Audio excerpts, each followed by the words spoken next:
What's going on, everybody? This is John J Gaming on the mic here, coming at you with a brand new episode of the Jeff Grossman Coaching Dynasty here on NCAA 14, featuring that college football revamp, of course, and we got a good episode in store. We're going to be taking on Nebraska. They're 0-3 on the season right now. We're 3-0 with a perfect conference record right now, and I don't know what's going on with Nebraska. They got a solid squad on paper. B overall squad, B plus offense, B defense. We got a better team on paper though. B plus overall team, A offense, B plus defense. We're looking to continue this 3-game winning streak that we're currently on right now, and then continue that into Florida State, as this is going to be a double header for you guys. So hope you're excited for it. If you are, smash that like button, hit subscribe if you have to be brand new. But before we get into it though, I want to show you guys the new custom prospects, for this season number 3. Oh, I was gonna get them in back in season 2. Let's go ahead and see what their recruiting status is right now. So we start this episode off taking a quick check-in to Jacob Miller. He is a 2-star corner from Fayetteville, Arkansas. But there isn't any schools going after him right now. He does not have any scholarship offers to this point. And really the big thing for him is the proximity to home. He wants to stay close to home. The problem is, as of right now, none of the schools in Arkansas or any of the other schools around Arkansas have really taken a look at him just yet. He is a really solid player though. Over in Washington, D.C., though, we do have Kevin Sparks. He is a big fellow, too. Nice target. 6'6", 210 pounds. He is a 3-star prospect and getting a little bit more attention in the process. He's got 3 scholarship offers as of right now. Old Dominion, Marshall, and Rutgers are currently looking at him. Right now, he is a favorite to sign with the Old Dominion Monarchs over in Conference USA. Meanwhile, down in Florida, we got Joseph Krakowski from the IMG Academy. Now, he's someone that can be a hybrid fullback and linebacker, and even though he is just a 1-star guy technically, he's got a ton of potential, and a lot of teams like what he can bring to the table. Right now, 3 scholarship offers: Southern Florida, FIU, Southern Miss, and the UCF Knights. So a lot of group of 5 offers on the table. It'll be interesting to see where he ends up going to use his unique skill set. In Hawaii, though, we got Fatu Talifi, and he is a big fella. Needs to cut down on the weight a little bit. 5'9", but 400 pounds in the process. And no surprises, he hasn't been looked at yet. Does have 3 teams that are at least interested in him right now: Hawaii, Wyoming, and Washington. He is somebody, though, that is wanting to stay close to home as well. So expect the Hawaii Rainbow Warriors at some point to go ahead and sign this kid. Back over on the East Coast, we actually have one of the best recruits in all of college football. We got James Staggs. Now, James Staggs is from Pleasant Ridge Park, Kentucky.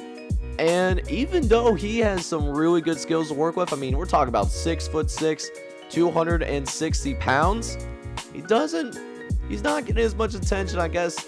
Like, he's not as locked up as I expect someone of his caliber to be. He does have plenty of scholarship offers, looking at schools like Ohio State, Notre Dame, Louisville, and then also Western Kentucky is also in the fold as well.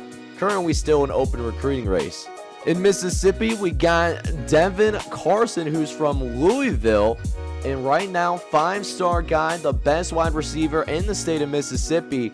And he has 2 scholarship offers right now. Wake Forest and North Carolina have officially offered, but he does have some interest from the Virginia Cavaliers. Also an open race between these 3 schools. Whoever gets him, though, they're going to be a special college player. Speaking of wide receivers, we also have Wardell Jackson, who is a 4-star prospect from Osmond, Nebraska. No surprises, Nebraska does want to go ahead and get him to stay in home. And he is somebody that is currently slated to be the favorite for the Nebraska Cornhuskers. But watch out for Iowa State and Kansas. They also have offered scholarships. Colorado is also showing some interest as well. We'll see if the Cornhuskers can hold those 3 teams off. Keeping it in the state of Nebraska, though, is his brother, Wardell Jackson. He is actually not being looked at by Nebraska, but Iowa State is currently in the lead. It's an open race. There's plenty of schools that, that he is certainly interested in. We'll see if he can get some love from some of these schools later on in the recruiting process. Keeping it on the offensive side of the football, we got the only quarterback that is a custom recruit, Mitch Steele. He is a 3-star prospect from Morgantown, North Carolina, considered a pocket passer, and does have a scholarship offer from Southern Florida, and seems like he's a big favorite to go there at the end of the day. We'll see where he ends up at the end of the day, but I wouldn't be surprised if he ends up as a Southern Florida Bowl. And then finally, to wrap up the custom prospects that are in this recruiting class, we have Mason Warner, who is the second best wide receiver in this state of Ohio, but the 52nd overall ranked prospect in this recruiting class. He's a 4-star guy, and don't think he's going to end up staying in home. Right now, he has a scholarship offer from Ole Miss, and he's a big favorite right now. We'll see if he ends up going there, or if one of these teams gets some interest and tries to sweep in and later on in the recruiting process. So that will end up wrapping up the custom prospects, and with that being said, let's go ahead and get this doubleheader officially underway. Alright, man, so it is time to go ahead. Let's see our boys go ahead and go to work, taking on Nebraska of all teams, man. As we go ahead, we go to work. Panay Boone picking up a big first down for us to get us started, man. Gain of 9, and it is just enough to go ahead and move the sticks. As now, 1st and 10, Tulia dropping back. He's looking over the middle, finds Rakim Jarrett. He has been so good to start the season off. We are so glad that he went ahead and stayed in school for us, because he certainly is making a big difference for us right now. Let's see if we can also pick up this third down. Tight coverage, and Rakim actually drops it, though. So we did have to go ahead, punt this football away, but Nebraska could not do anything with the football either. So that being said, we do at least keep this game all knotted up at 0 apiece.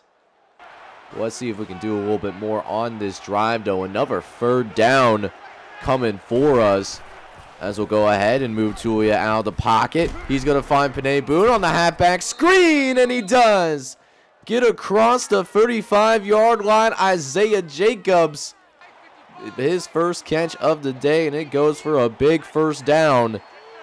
Gets us, getting close to the red zone here, as Tulia will scramble once again. Doing a little scramble drill, finds Dejuan McDougal.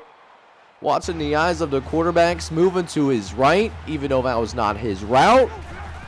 And now we're officially in the red zone. But let's see if we can get it in there, though, as Panay Boone will be way short of that first down marker, though.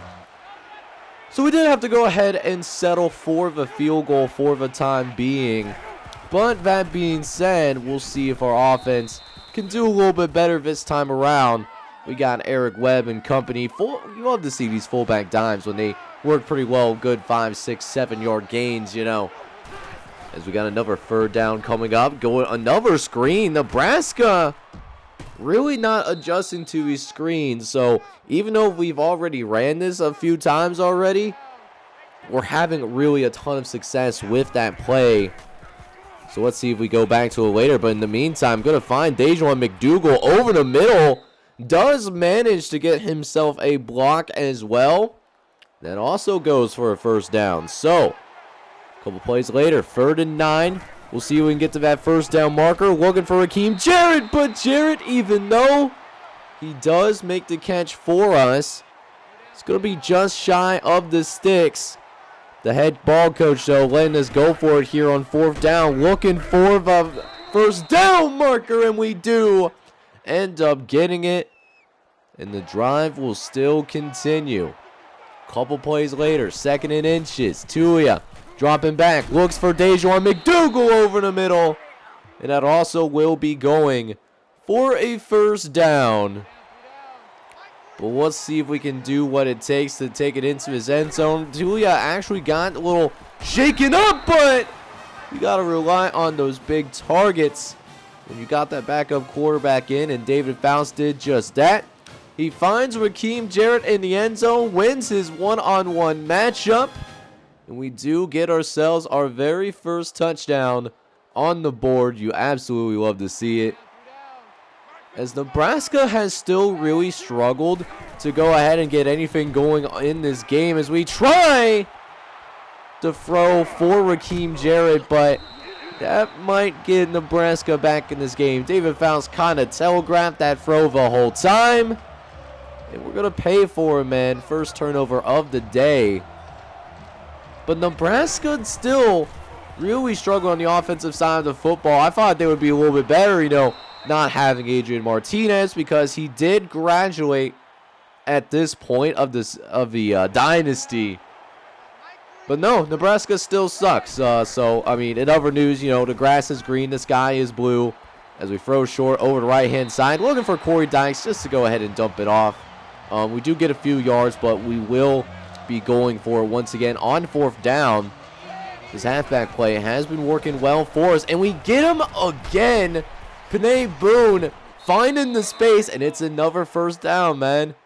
4th time we ran it, and the 4th time that we've had success with that play, man. It's beautiful to see as we keep the drive going because of it.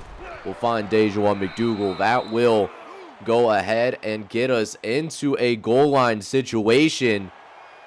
Can we go ahead and make it 17-0 here, as Faust takes it on the option in the end zone? Touchdown, Maryland. And the Terps dominating early against the Nebraska Cornhuskers, man. Let's go, baby.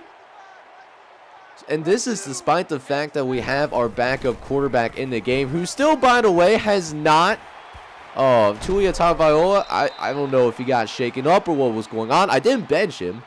But that being said, though, David Faust, you know, still a backup. That time, Dejuan McDougal was open there.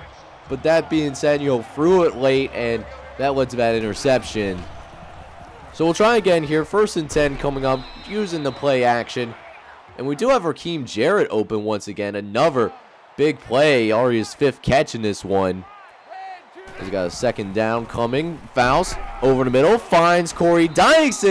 Ooh, I didn't like how that ball was a little loose in the hand, but he does manage to hang on to it. Counts as a completion, and we didn't fumble the football, so we're glad we take that.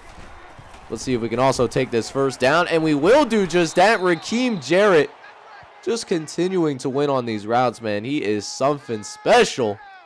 6 catches for 69 yards. Very nice.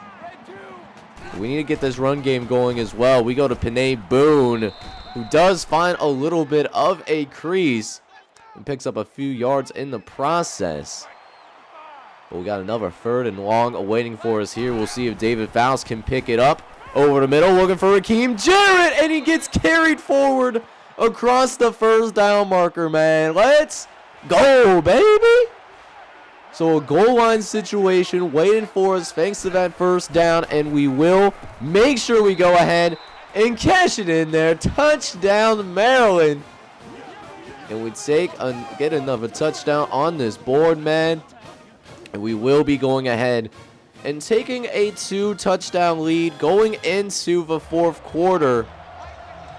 But you already know what time it is, man. This Nebraska team, even though they're 0-3, even though they have not won a single game yet in this early part of the season, they're not going to give up so easily, man. This is a must-win for them, you know, just to get their season back on track a little bit. As Tulia drops back, tries to throw it to the right-hand side, looking. I believe it was Dejuan McDougal who was winning his corner route, but that ball did get batted at the line of scrimmage.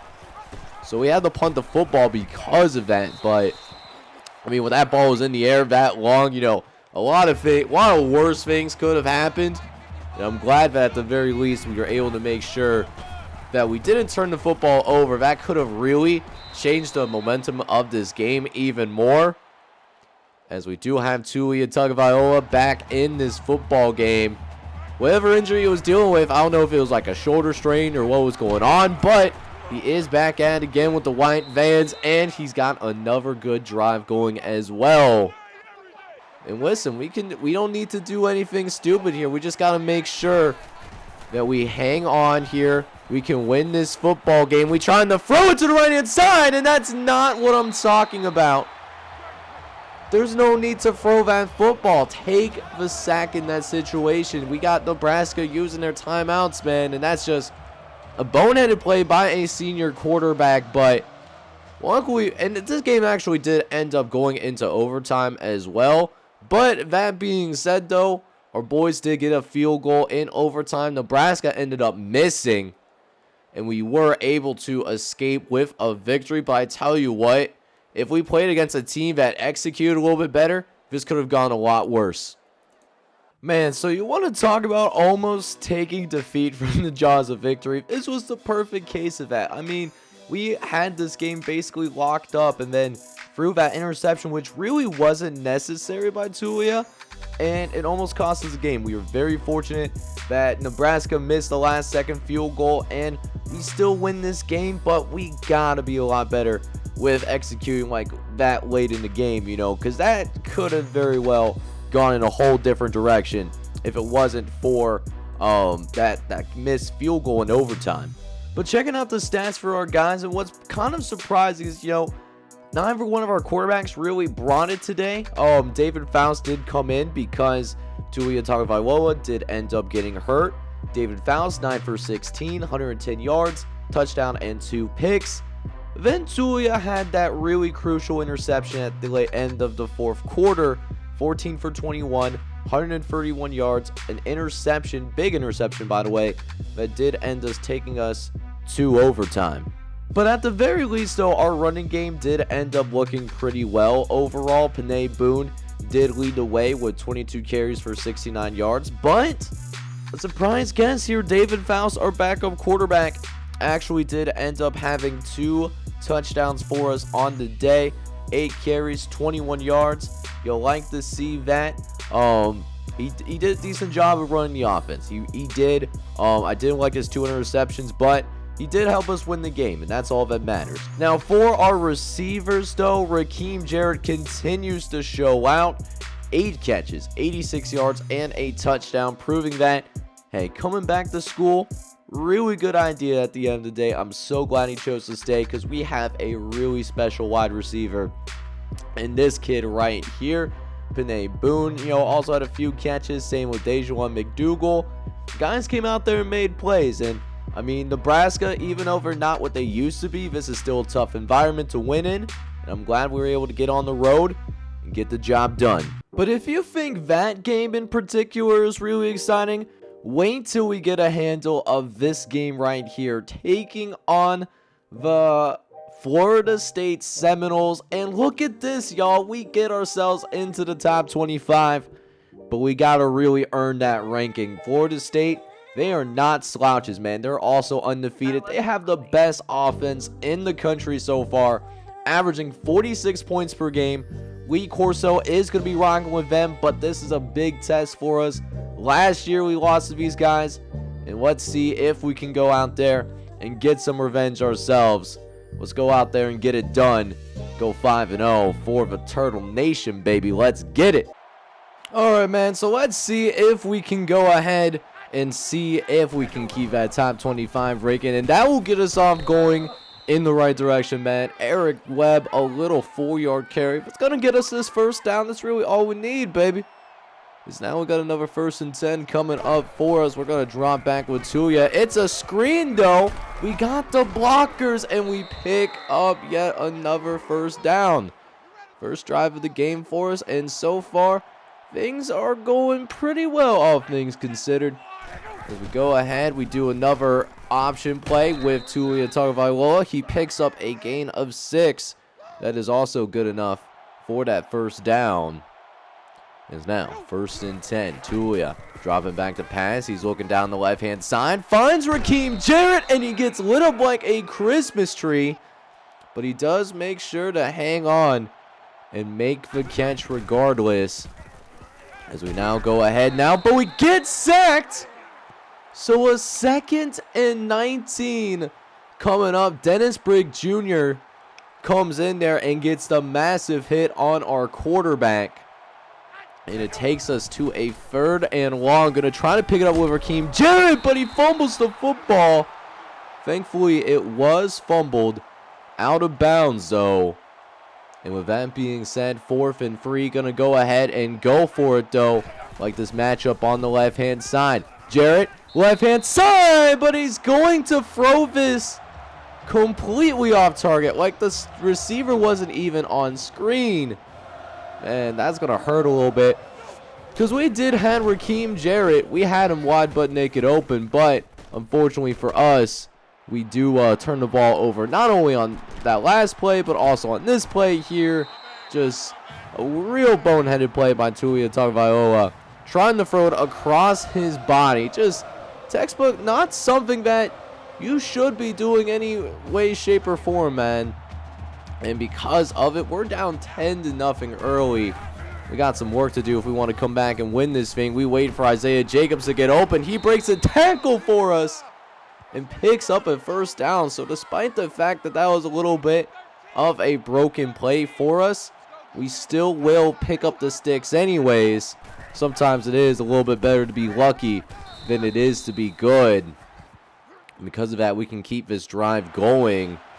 But facing a 3rd and long, nonetheless, we'll see if we can get the screenplay going. They got it covered, but not Rakim Jarrett, though. He gets us into Florida State territory. Already his 3rd catch of the day, almost 50 yards.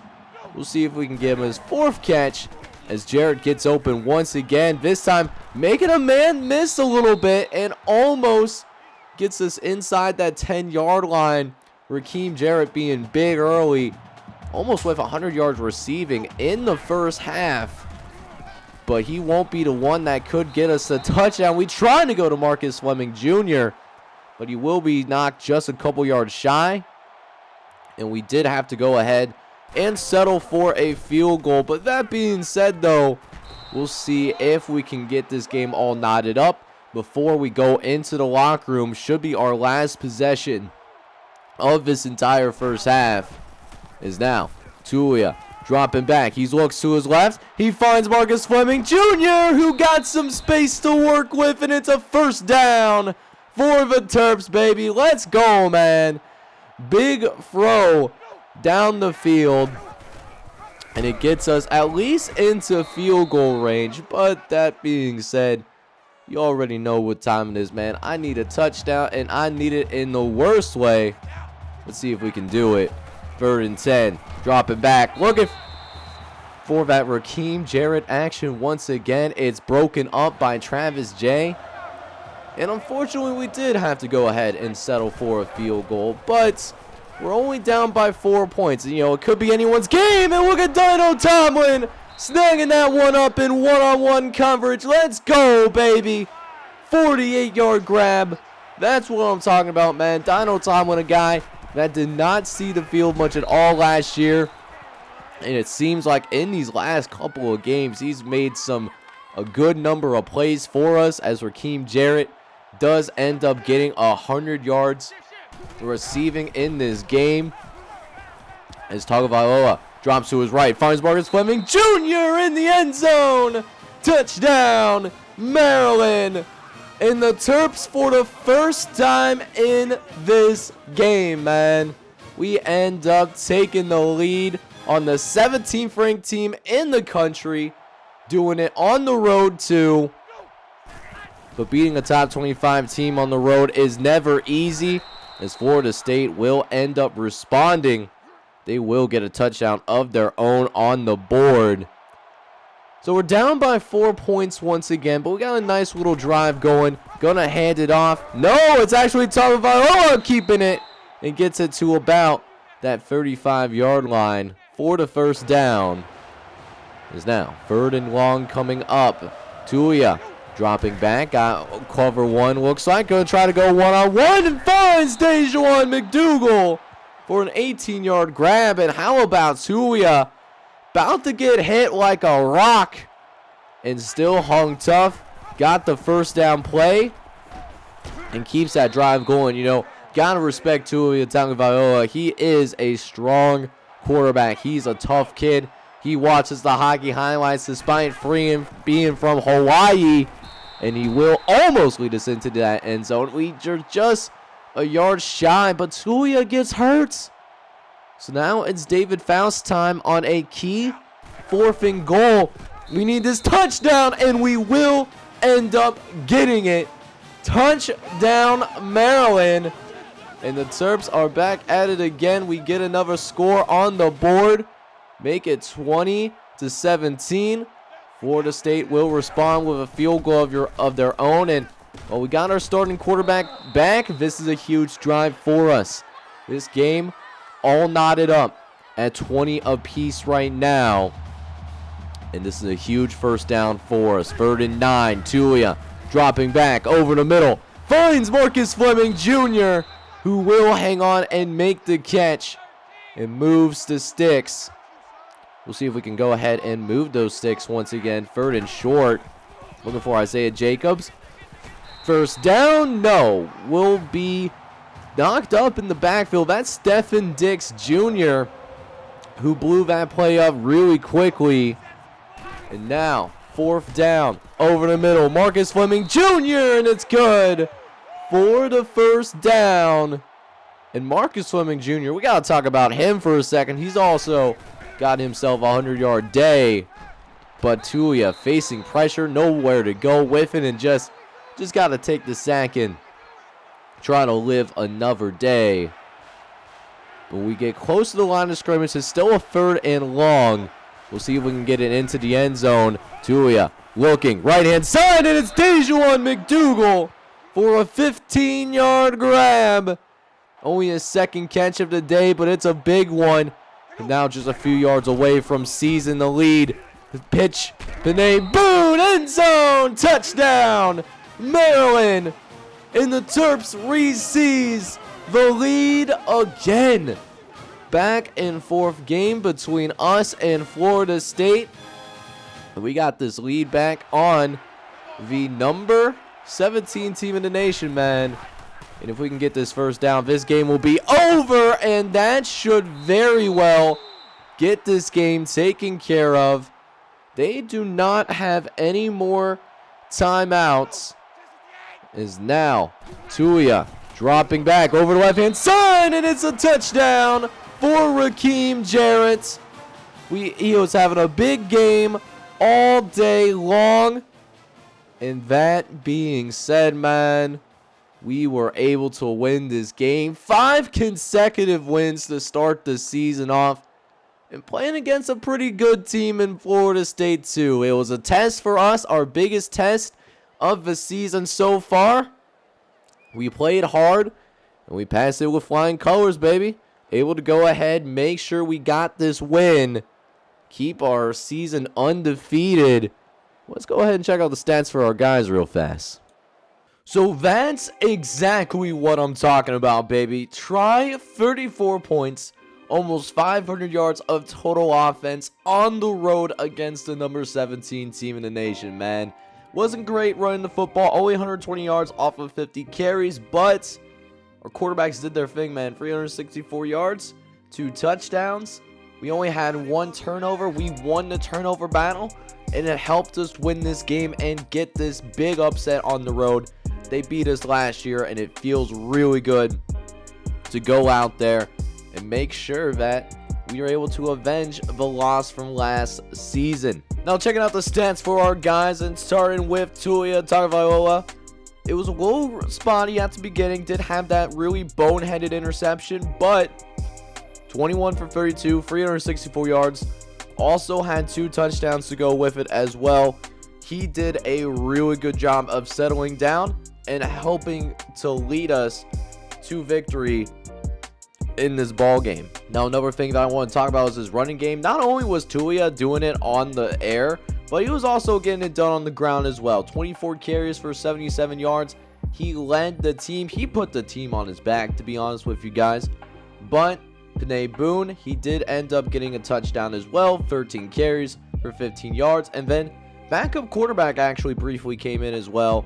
He also ended up with a touchdown as well, 1 carry for a grand total of 1 yard. And finally, for our receivers, Rakim Jarrett balled out once again today. 8 catches, 118 yards, and a touchdown. This is no surprise. Let's talk about Marcus Fleming Jr. as well, man. He was also balling out, 5 for 105 for a touchdown. Dino Tomlin who we didn't really see much of last season, he's starting to come into his own too. 3 catches, 82 yards. The Pittsburgh product really also helped in getting us this great win that we got here today. But that being said, guys, we are closing in about halfway through the season. We did play our last non-conference game for a while, and now we gotta focus in on the rest of Big Ten action. Next episode, we got 2 Big Ten games. First, we got Purdue, who's a solid squad, 3-2, although they have not won a game in conference play as of yet. They're 0-2 in that regard.